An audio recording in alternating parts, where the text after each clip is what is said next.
maybe where Jerome grew up, if you didn't grow up with him. Tell us about where he grew up, how you met him, what was his role here in Mississippi, some of the things that you heard about him doing, some of the things that people from my generation or even people from the younger generation should definitely know about him. Right. And then you just look in between at me. Okay. My name is Bernard Bailey. I'm from Chicago, Illinois. I'm one of Jerome's many first cousins. He's got about 100 first cousins. My grandmother had 17 kids, so he had a lot of first cousins. He was raised down here in Mississippi on the Frank Michelin plantation. A lot of the family migrated north, but Jerome stayed down here with his grandmother and lived with his grandmother.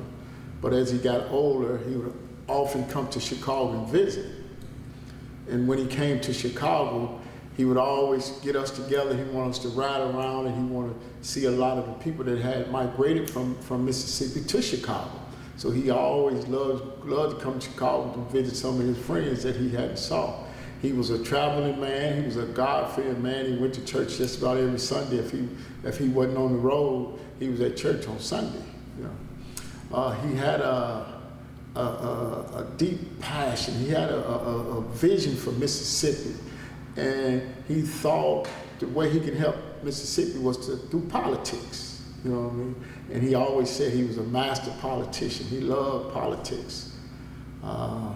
So I think one of the first things he wanted to do, what really got him into politics, was I guess the water system. You know what I mean?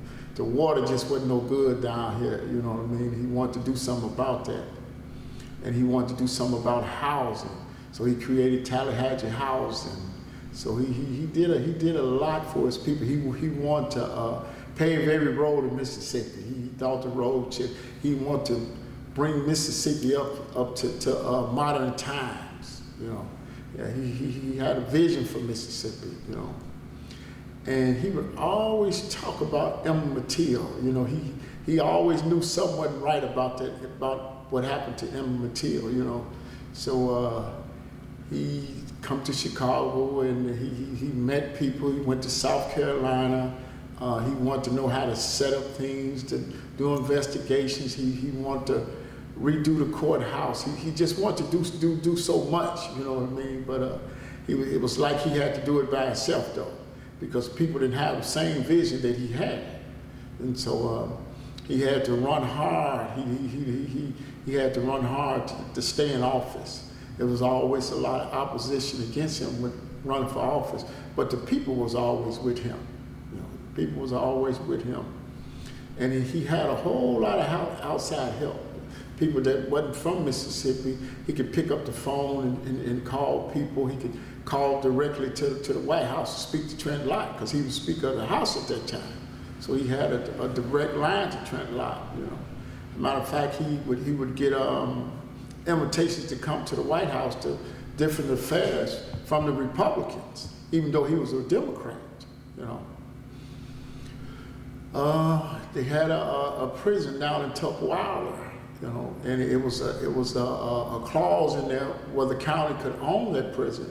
Before he passed away, that's what he was doing. He was holding hearings for the county to own that prison.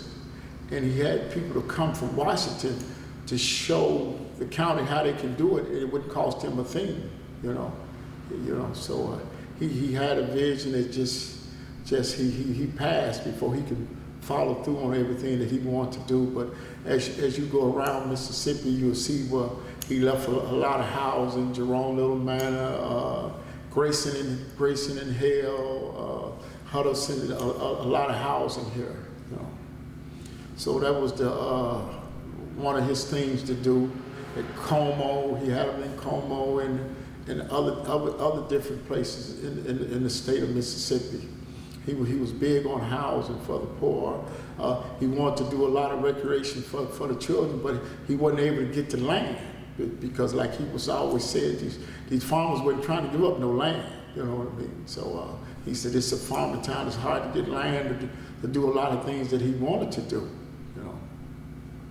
So But- he was trying to get land. Oh yes.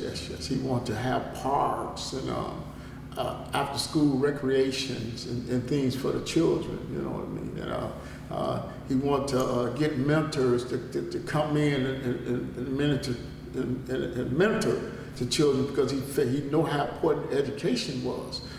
He went to the military. He found it out that he wished he would have got a better education, even though he did go to college. He wished he would have did more. You know what I mean? Because like he said, the computer age caught up with him. You see what I'm saying? Computer age caught up with him. You know, it just wasn't. You could just leave one job and go to another job. You had to have skills. You know. So he wanted the kids to have an education, but he also wanted them to have different kind of recreations too. And he wanted people to come in and mentor them and let them know how important it was for them to get an education. You know, and he just felt Mississippi was so far behind the times. He just wanted to bring it up to the times, and like he said, it was up to the people. You know, and so that was he had a passion about that. You know, of bringing Mississippi up to modern times. Bringing Mississippi up to modern times. Were you familiar with Mississippi before the pre-modern times? No, how people lived here? Mississippi was a nowhere. Nobody wanted to come. Nobody wanted to come to Mississippi. My mother couldn't understand why I wanted to be down here. You know what I mean? When I got down here with Jerome, and he made it kind of fun. You know, he'd take you places. We would travel. I mean, that man would travel everywhere. You know what I mean? And he would let people know that he was from Mississippi. You know, and people would call and they ask how Jerome and his peeps doing because he catered to the people. You know, the people here loved him, especially the older people that understood what he was doing and what he was trying to do. You know. Was there anyone else that used to? So without Jerome, I mean, no one else would have stepped up to do that, huh? Well, let me say this. Like I say, I'm from Chicago. I didn't know all those people, but he had a lot of help. He would rally people around. You know, rally people around the things that he wanted to do. You know what I mean? He would find people that wanted to help him by all means necessary. You know what I mean? If he wanted to do something, then he would do it. It wasn't going to be no stopping him. You know. So you're from Chicago, and he would visit to Chicago. Oh, he would visit Chicago all the time. He would always call for us to come up here. You know what I mean? When things was going on, he would ask us to come up here and help him. You know what I mean? Yeah. Mm-hmm. So, do you know any stories or what some of the families would tell him why they moved? I understand there was this great migration, especially after the civil rights, to Chicago because people just were scared to live in. Do you know anything about that? You know, I was a child, but just what I heard. Like I say, I was in Chicago. The struggle in Chicago was different. You know what I mean? It was dealing with gang violence and things like that. Well, what they didn't have it in Mississippi. But you had better opportunities in Chicago. You know what I mean? It was modern. You had modern sewage and heat and stuff. You know what I mean? Like you say, if the weather dropped below the zero, you wouldn't have to turn your water on and let it run. You see what I'm saying? See, when I got down here, I didn't understand that if it got too cold, a lot of water pipes would bust in the house and trailers and things. I didn't understand about the irrigation, and the sewer. See, I come from a concrete town. You know what I mean? Everything was already paved. Wasn't no dirt roads, and we had parks, we had after school recreation. You see what I'm saying? So when I came here and found out about those things, I could see the difference. You know. Coming from Chicago. You can look at me when you answer. Okay. Coming from Chicago, where you saw the difference in how it was here and the work he was putting in. Without Jerome, do you feel Mississippi, or at least this area, would be as progressive or as industrialized as it is now? Oh no, without a doubt, without a doubt. Jerome was all about bringing things up to modern times. He was all about getting grants and rallying people around his cause. And they understood, the older folks understood what he was pushing for. And he would always have people to come and help him, you know what I mean? Because they would always picking up the phone, asking Jerome for help. And then he know who to pick up the phone and call to ask for help. Like I said, he was a master politician. That's what he did, you know, it wasn't no qualms about it. If you needed something did in his district, you pick it. He was a supervisor. And plus, he was the president of the county board of supervisor. If you needed something did, Jerome was the person to call.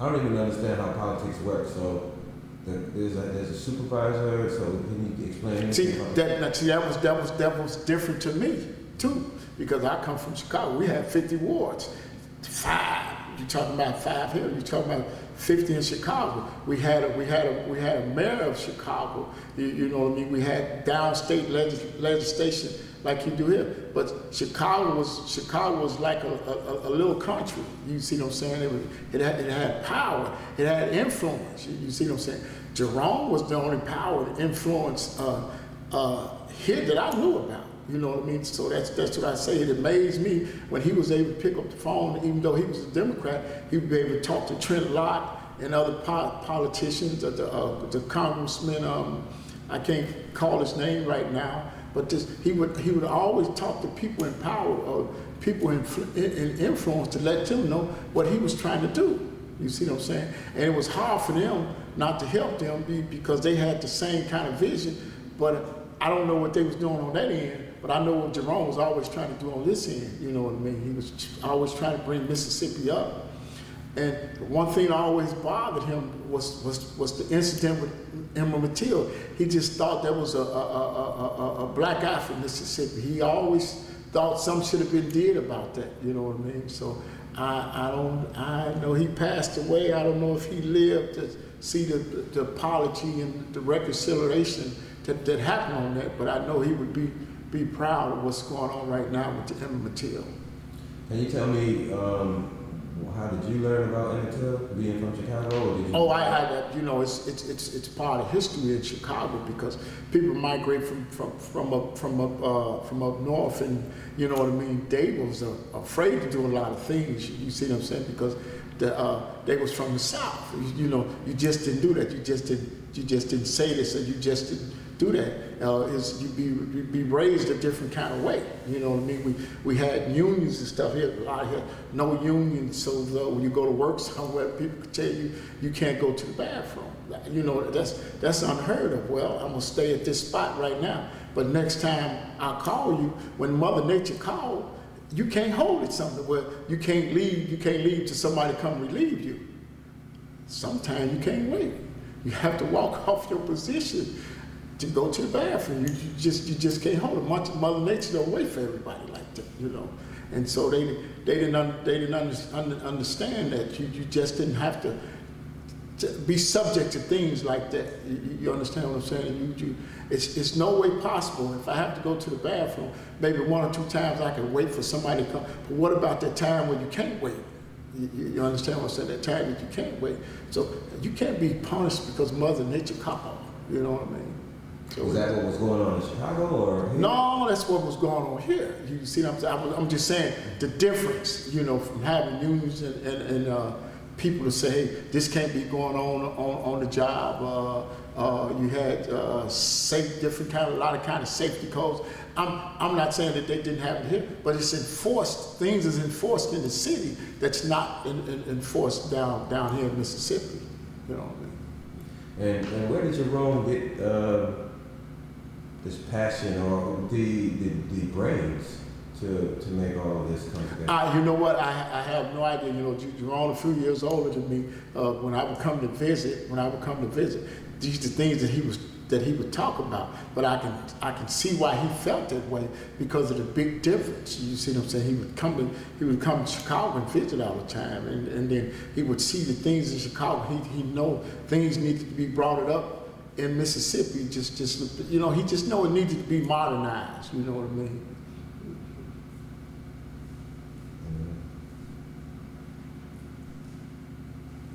you mentioned that down here was a little different. They were afraid to talk about Emmett Till, which we heard. We know that the upbringing is different. Are you saying that in Chicago they weren't as afraid and these things? Not as afraid. They wasn't afraid. You see what I'm saying? See, when your parents come from somewhere, and then they say you're in a different kind of environment now. You say you're a child, so you come up differently from the people that come up here.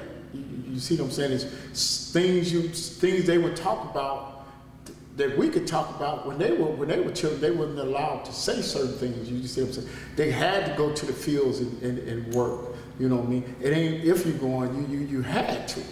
You had to. But like I said, as you grow older, your parents give you the option to you had to do things, but they will give you more freedom, more options to say things that you want to say, to do things that you want to do. You know what I mean? As long as you wasn't disrespectful. You know what I mean?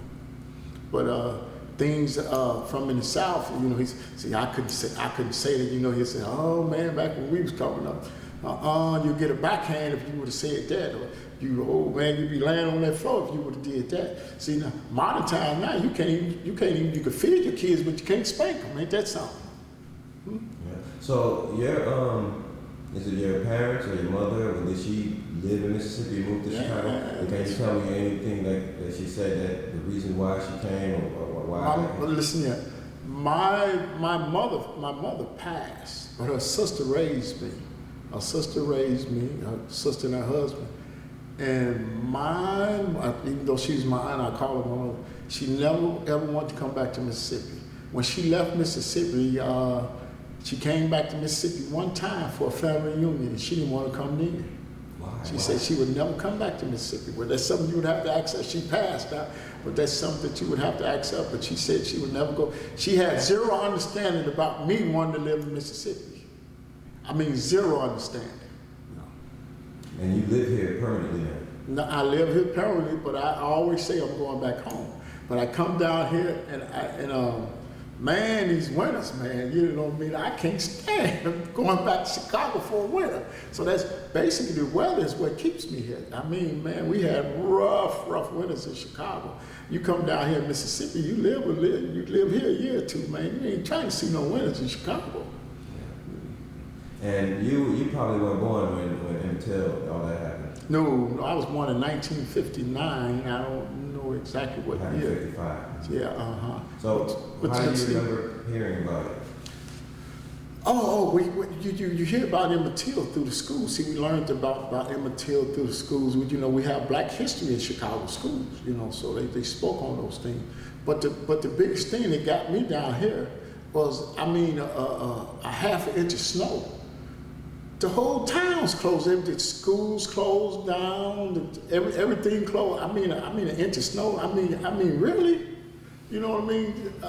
Chicago, we get 6, 7 inches of snow. That city gonna move. That whole city gonna move. Nothing stop the city.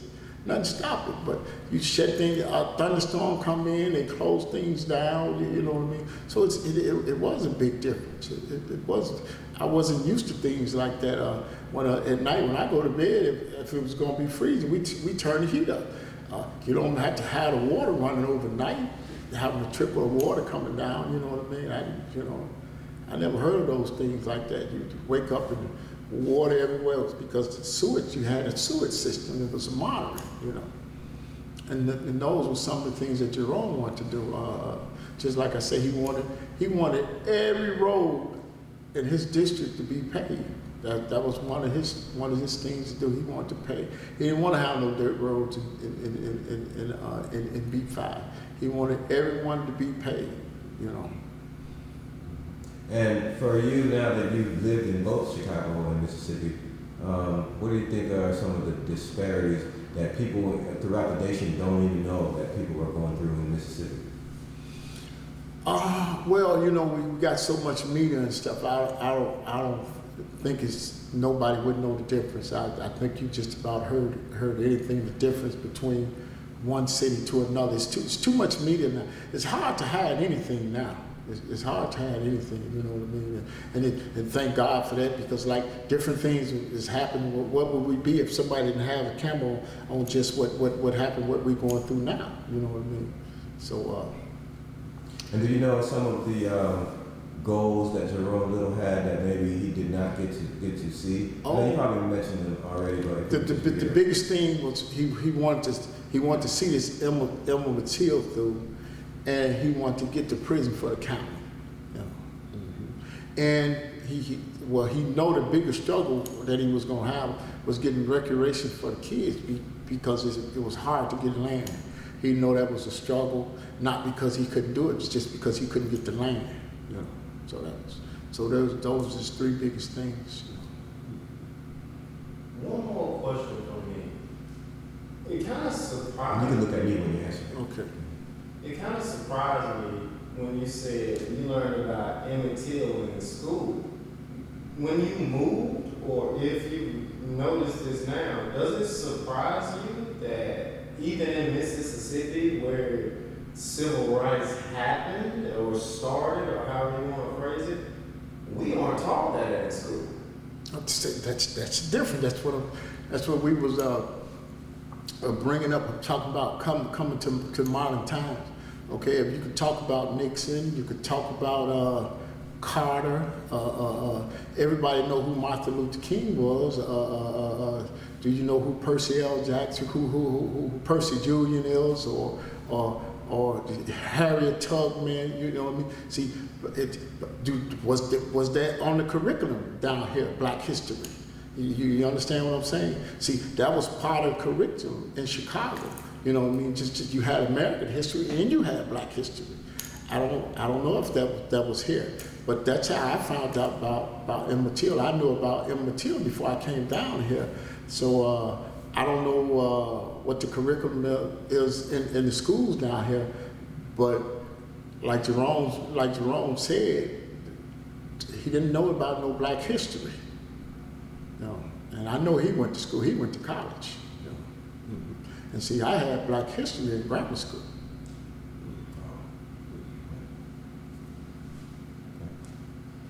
Thank you so much. You're welcome, sir. That just blew my mind. I know. I learned about Emmett Till in 8th grade. That's because my cousin said something about it. What is that? Where were you from? I'm from the roof. Oh, see that's the difference. Mm-hmm. Right. That's the difference. So let me get that. Yeah, that was a big thing, man. You know. Wow, thank you so much for your Oh time. man, That you're was welcome. You're welcome. You're welcome. I wish I could do more. You know? No, you did great. So you know, when I walk away, a lot of things gonna come to my mind. Appreciate you.